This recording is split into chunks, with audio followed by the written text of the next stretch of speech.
Mga kaibigan, kung merong mayaman na magpapasweldo sa inyo, magsisimula kayo sa piso, papayag ba kayo? Pero dudublihin naman yon sa kalibre kain. Halimbawa, piso sa unang araw, sa loob ng isang buwan, 31 days. Piso, sunod na araw, dudublihin maging 2 piso. Sunod na araw na naman, yung 2 piso magiging 4 na piso. Yung 4 na piso yon, susunod naman ay magiging 8 piso. Sunod na araw, maging 16 pesos na. Hanggang sa loob ng isang buwan o 31 days, papayag ba kayo?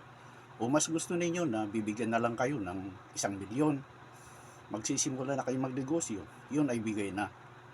Wala ka nang dapat bayaran dahil regalo na yun sa inyo. Magsisimula na kayo ng negosyo. Marami akong tinanong, ay sabi nila panigurado, gusto na nila yung 1 milyon basta bigay. Kaysa magpapaalipin ka sa kanya na sa loob ng isang buwan, tapos magsisimula ka lang sa piso. Kahit ba libre kahit libre merienda, mas gusto na nila daw yung 1 milyon. Marami akong tinanong, may ilan-ilan na gusto manilbihan dun sa taong mayaman na yon. Ngayon, kwentahin natin mga kaibigan, kung ilan ang kalalabasan sa loob ng 31 days, kung magsimula ka sa piso, doble ng doble, doble ng doble. Ito, gumawa ako ng kwentahan.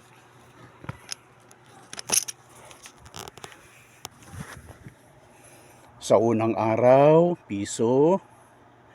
Ayan, pangalawang araw, yung piso mo dudublihin maging 2 piso.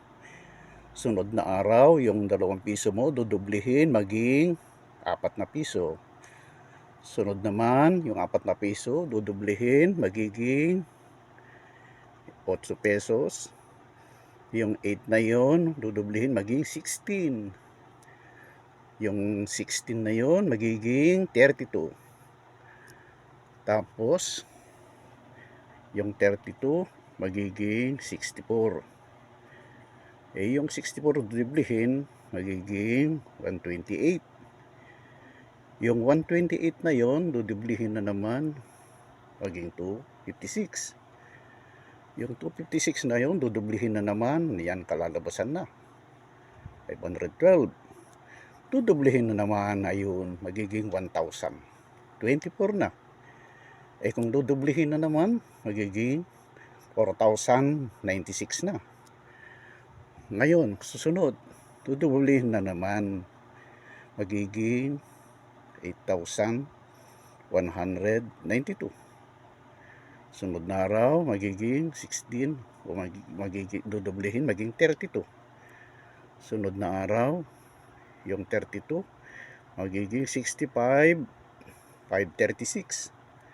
Sunod na araw, magiging 131,000 na. Sunod na araw, magiging 262,000 na, 144.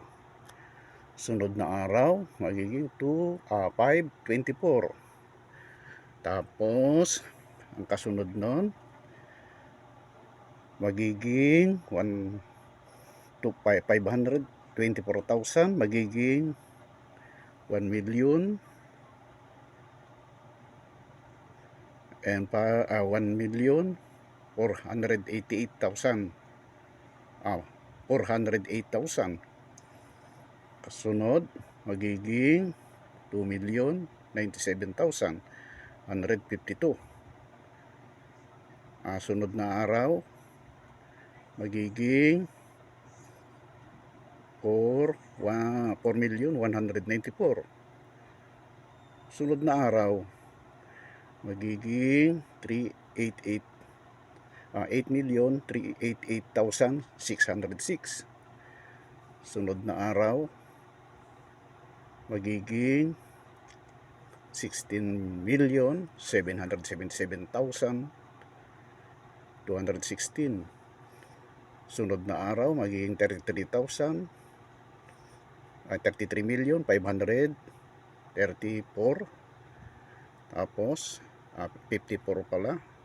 Pag dinoble ulit, magiging 67,108,864. Ito na. Pang 28 days, magiging 134,217,728. Susunod ulit, magiging 268,435,456. Pang 30 days na. 536,870,912. Ito na yung pang 31 days mga kaibigan. Magiging 1,000,000,000 na. 73,000. 1,000,000,741,824. Yan po mga kaibigan ang kabuuan sa loob ng 31 days kung nagsimula tayo sa piso na sweldo. Ano mas gusto ninyo? 1,000,000 na ibibigay o yung mahigit 1,000,000,000? Yan ang magiging pera ninyo kung talagang bibigyan kayo o dubli-dublihin magsimula sa piso hanggang 31 days.